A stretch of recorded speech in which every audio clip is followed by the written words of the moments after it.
BCom second year, paper है money and financial system. और आज की कक्षा का टॉपिक है importance and functions of capital market. BCom द्वितीय वर्ष के विद्यार्थियों के लिए मुद्रा एवं वित्तीय प्रणाली प्रश्न पत्र में आज की कक्षा का विषय है पूंजी बाजार का महत्व एवं कार्य। छात्रों, हमने पूंजी बाजार के संरचना के बारे में पढ़ा था। उसमें लेन देन किए जाने वाले उपकरणों के बारे में पढ़ा था। अब हम इस बात पर आज चर्चा करेंगे कि पूंजी बाजार का क्या महत्व है, पूंजी बाजार में क्या कार्य होता है, क्या कार्य करता है। आइए आज चर्चा करते हैं पूंजी बाजार का क्या महत्व है, उसके क्या कार्य हैं। पूंजी बाजार का प्रमुख कार्य है पूंजी निर्माण करना। यह पूंजी बाजार का महत्व का पहला कारण है पूंजी निर्माण करना। बचतों को एकत्रित कर उत्पादक कार्यों में लगाने का काम पूंजी बाजार में होता है। अतः पूंजी बाजार पूंजी निर्माण का कार्य करता है, नई पूंजी उपलब्ध कराता है। यानी छोटी छोटी बचत विनियोगकर्ताओं के माध्यम से, पूंजी बाजार के माध्यम से, उसके उपकरणों के माध्यम से उत्पादक कार्यों में लगती है। यानी बचत जो है वो विनियोग के रूप में पूंजी में परिवर्तित होती है। यानी नवीन पूंजी का निर्माण करने का कार्य पूंजी बाजार के द्वारा किया जाता है।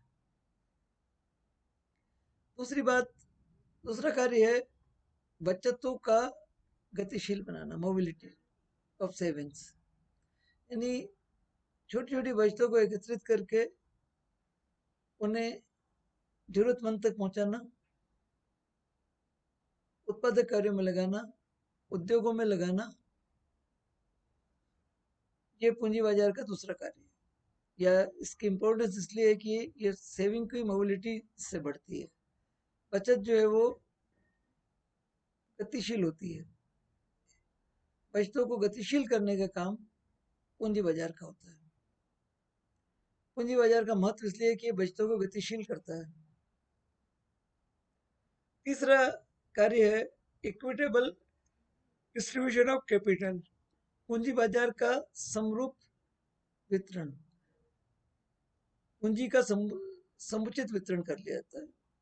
पूंजी बाजार अगर सुदृढ़ है, एक स्ट्रॉन्ग कैपिटल मार्केट है, तो वो इक्विटेबल डिस्ट्रीब्यूशन करता है पूंजी का, कैपिटल का। और पूंजी का समुचित समरूप जो है वो वितरण पूंजी बाजार के माध्यम से हो जाता है। जिस क्षेत्र में पूंजी की अधिक आवश्यकता होती है उस क्षेत्र में पूंजी की उपलब्धता सुनिश्चित हो जाती है। ये पूंजी बाजार का कार्य भी है और पूंजी बाजार का महत्व भी है। पूंजी बाजार का एक और महत्व है मैक्सिमम यूटिलाइजेशन ऑफ रिसोर्सेज, संसाधनों का अधिकतम उपयोग। पूंजी बाजार में संसाधनों का अधिकतम उपयोग किया जाता है। यानी मैक्सिमम यूटिलाइजेशन हो सकता है। जो भी रिसोर्स उपलब्ध है, जो भी संसाधन उपलब्ध है, जो भी उपकरण उपलब्ध है, उसका पूर्णतया उपयोग, उपभोग जो है वो इससे संभव है। और इसीलिए ये भी कैपिटल मार्केट की इम्पोर्टेंस है। इसीलिए कैपिटल मार्केट, ये कैपिटल मार्केट का कार्य भी है, मैक्सिमम यूटिलाइजेशन ऑफ रिसोर्सेज। एक और कार्य है इंक्रीज इन प्रॉफिटेबिलिटी। संस्थाओं की पूंजी बाजार, सुदृढ़ पूंजी बाजार में उचित दर पर विनियोग किया जाता है, उपकरण क्रय विक्रय किए जाते हैं, तो ये लाभदायकता को बढ़ाता है। अतः लाभदायकता बढ़ाने में भी पूंजी बाजार की गतिविधियां फायदेमंद होती है, उपयोगी होती है। ये एक तरह से पूंजी बाजार का कार्य भी है और पूंजी बाजार का महत्व भी है। पूंजी बाजार में सरकार को भी ऋण प्राप्त होता है, लोन्स बाय गवर्नमेंट। यानी सरकार अपनी प्रतिभूतियों को विक्रय करके, ट्रेजरी बिलों का विक्रय करके धनराशि प्राप्त कर सकती है जब सरकार को धनराशि की आवश्यकता हो। तो ये पूंजी बाजार का एक कार्य भी है, गवर्नमेंट को लोन देना। और पूंजी बाजार का महत्व का कारण भी है कि ये गवर्नमेंट को लोन प्रदान करता है। इस प्रकार कैपिटल फॉर्मेशन में पूंजी बाजार की आवश्यकता होती है। मोबिलिटी ऑफ सेविंग में पूंजी बाजार का कार्य भी पूंजी बाजार करता है। इक्विटेबल डिस्ट्रीब्यूशन ऑफ कैपिटल भी पूंजी बाजार करता है। मैक्सिमम यूटिलाइजेशन ऑफ रिसोर्सेज भी पूंजी बाजार के माध्यम से होते हैं। प्रॉफिटेबिलिटी की इंक्रीज करने का महत्तर कार्य भी पूंजी बाजार के माध्यम से होता है। सरकार को धन की आवश्यकता होने पर ऋण प्रदान करने का काम भी पूंजी बाजार करता है। इस यही नहीं, इसके अतिरिक्त पूंजी बाजार जो है वो एक अपने आप में जब सुदृढ़ पूंजी बाजार विकसित होता है तो साउंड बैंकिंग सिस्टम भी डेवलप होता है, यानी बैंकिंग प्रणाली को भी ये स्ट्रॉन्ग करता है, सुदृढ़ करता है। तो पूंजी बाजार का एक कार्य है कि बैंकिंग प्रणाली को सुदृढ़ करना भी पूंजी बाजार का एक कार्य है। पूंजी बाजार का इसलिए महत्व भी है कि बैंकिंग प्रणाली को सुदृढ़ करता है। पूंजी बाजार में विनियोगकर्ता द्वारा धनराशि उपलब्ध कराई जाती है, विनियोग किया जाता है। ये एंटरप्रेन्योरशिप, साहसिकता को, उद्यमिता को का विकास करती है। तो पूंजी बाजार के माध्यम से साहसिकता का, उद्यमिता का विकास भी होता है। इकोनॉमिक पॉलिसी की सक्सेस भी पूंजी बाजार के ऊपर निर्भर करती है कि जितनी पूंजी की आवश्यकता होगी उसकी अगर पूर्ति हो रही है, अंशपत्रों और ऋण पत्रों का पर्याप्त क्रय विक्रय हो रहा है, तो आर्थिक नीतियां भी जो सरकार की है वो सक्सेस होती है। अतः सरकार की आर्थिक नीति के सक्सेस करने के लिए, उसे सफल बनाने के लिए भी पूंजी बाजार की आवश्यकता होती है। जब हम पूंजी बाजार के जब हम अर्थव्यवस्था की गति को तीव्र करना चाहते हैं, तीव्र आर्थिक विकास करना चाहते हैं, तब तीव्र आर्थिक विकास के लिए भी पूंजी बाजार की आवश्यकता होती है। और पूंजी बाजार का कार्य है कि तीव्र आर्थिक विकास को तीव्र करे, या पूंजी बाजार का यह महत्व का कारण भी है कि आर्थिक विकास इसके माध्यम से तीव्र होता है। जो पंचवर्षीय योजनाएं हमारे देश में संचालित हो रही थी, उनकी सफलता का कारण भी पूंजी बाजार ही है। पूंजी बाजार का एक कार्य भी है, पंचवर्षीय योजना के निर्धारित लक्ष्यों को प्राप्त करने के लिए, उद्योगों के विकास के लिए, उत्पादकता को बढ़ाने के लिए पूंजी की उपलब्धता कराए। और ये इसलिए पूंजी बाजार जो है वो 5 ईयर प्लान के सक्सेस के लिए भी अपना महत्व रखता है। साथ ही पूंजी बाजार 5 ईयर प्लान को सक्सेस करने के लिए करना भी पूंजी बाजार का कार्य है। ये अर्थव्यवस्था का सूचक है, मापक है, बैरोमीटर ऑफ इकोनॉमी है। पूंजी बाजार अर्थव्यवस्था का एक मापक है। पूंजी बाजार की गतिविधियों का अध्ययन करके अर्थव्यवस्था की स्थिति का आकलन किया जा सकता है, अतः इसे बैरोमीटर ऑफ इकोनॉमी कहता है। इस प्रकार अगर हम कंक्लूड करें तो importance and functions of capital market की हम बात करें तो पूंजी बाजार का महत्व का पहला कारण है कैपिटल फॉर्मेशन, दूसरा कारण है मोबिलिटी ऑफ सेविंग, तीसरा कारण है इक्विटेबल डिस्ट्रीब्यूशन ऑफ कैपिटल, चौथा कारण है मैक्सिमम यूटिलाइजेशन ऑफ रिसोर्सेज, पांचवा कार्य है इंक्रीज इन प्रॉफिटेबिलिटी, छठा कार्य है लोन्स बाय गवर्नमेंट, सातवां कार्य है साउंड बैंकिंग सिस्टम, आठवां कार्य है डेवलपमेंट ऑफ एंटरप्रेन्योरशिप, नौवां कार्य है सक्सेस ऑफ इकोनॉमिक पॉलिसी, 10वां कार्य रैपिड इकोनॉमिक डेवलपमेंट, 11वां कार्य सक्सेस ऑफ 5 ईयर प्लान्स और 12वां कार्य बैरोमीटर ऑफ इकोनॉमी। पांच पांच पंचवर्षीय योजनाओं का सफलता का कार्य ही मूल मंत्र ही कैपिटल मार्केट है। कैपिटल मार्केट ही अंशों का, ऋण पत्रों का, पूंजीगत वस्तुओं का लेन देन किया जाता है और यहाँ का प्रमाण अधिक महत्व रखता है। अब प्रश्न ये उठता है, पूंजी बाजार के महत्व और कार्यों को जानने के बाद पूंजी बाजार और मुद्रा बाजार में अंतर क्या है? देखिए, मुद्रा बाजार अल्पकालीन प्रतिभूतियों का बाजार होता है, जबकि पूंजी बाजार दीर्घकालीन प्रतिभूतियों का बाजार होता है।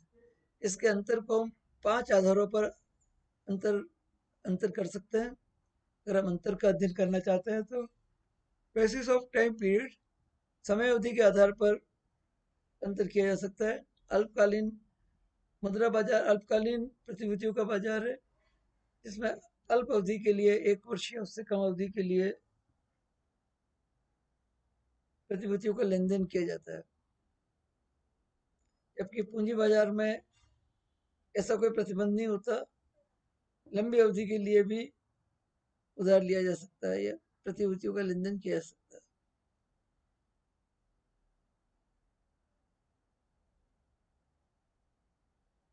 पूंजी मुद्रा बाजार और पूंजी बाजार में अंतर संस्थाओं के आधार पर भी किया जा सकता है।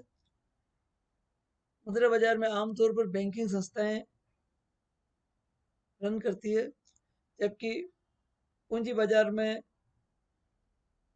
यूटीआई, एलआईसी, कॉरपोरेशंस और अन्य वित्तीय संस्थाएं जो है वो रन करती है। इस प्रकार संस्थागत आधार पर भी पूंजी बाजार और मुद्रा बाजार में हम अंतर कर सकते हैं। बेसिस ऑफ प्लेस, पूंजी बाजार के लिए कोई विषय स्टॉक मार्केट होता है और स्टॉक मार्केट के माध्यम से ही पूंजी बाजार में लेन देन आमतौर पर किए जाते हैं, जबकि मुद्रा बाजार के लिए कोई स्थान निर्धारित नहीं होता, कोई ऐसा प्लेटफॉर्म नहीं होता है, वो कहीं भी कभी भी मुद्रा बाजार के लेन देन संभव हो सकता है, लेकिन पूंजी बाजार के लेन देन संभव नहीं हो सकता है।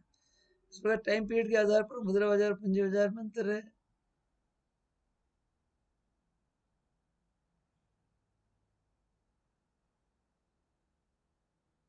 इंस्ट्रूमेंट्स के आधार पर भी मुद्रा बाजार पूंजी बाजार में अंतर किया सकता है।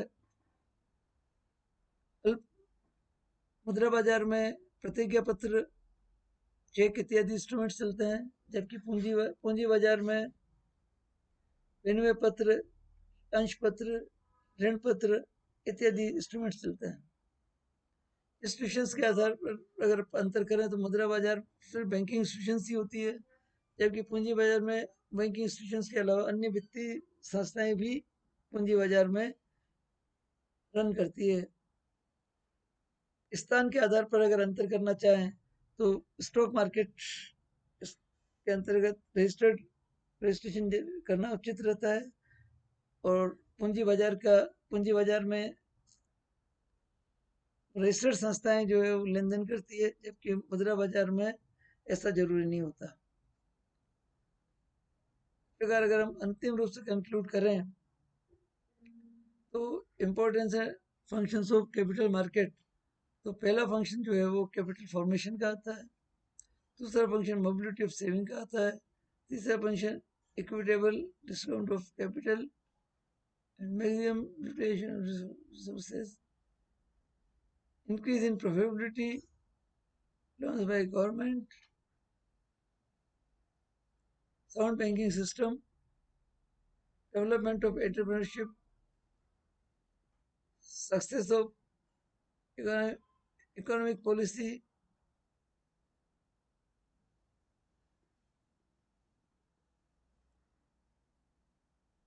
rapid economic development, success of 5-year plan, barometer of economy, basis of time period किया जाना, मनी मार्केट और कैपिटल मार्केट में टाइम पीरियड के आधार पर अंतर कर सकते हैं। जो इंस्ट्रूमेंट्स का लेन देन होता है, उपकरणों का लेन देन होता है, उसके आधार पर अंतर कर सकते हैं। जो जिन संस्थाओं द्वारा लेन देन किया जाता है उसके आधार पर अंतर कर सकते हैं, और स्थान के आधार पर अंतर किया जा सकता है। इस प्रकार पूंजी बाजार और मुद्रा बाजार में अंतर के आधार कुछ 5 बिंदु हैं। समय अवधि के आधार पर, मुद्रा बाजार के उपकरणों के आधार पर, मुद्रा बाजार और पूंजी बाजार के उपकरणों के आधार पर, संस्थाएं जो लेन देन करती है उन संस्थाओं के आधार पर, और स्थान के आधार पर मुद्रा बाजार का और पूंजी बाजार में अंतर किया जा सकता है। आज के कक्षा का topic importance and functions of capital market. इसमें इम्पोर्टेंट फंक्शंस जो कैपिटल मार्केट के हैं उसमें capital formation, mobility of saving, equitable distribution of capital, maximum utilization of resources, increase in profitability, loans by government, sound banking system, development of entrepreneurship, success of economic policy, rapid economic development,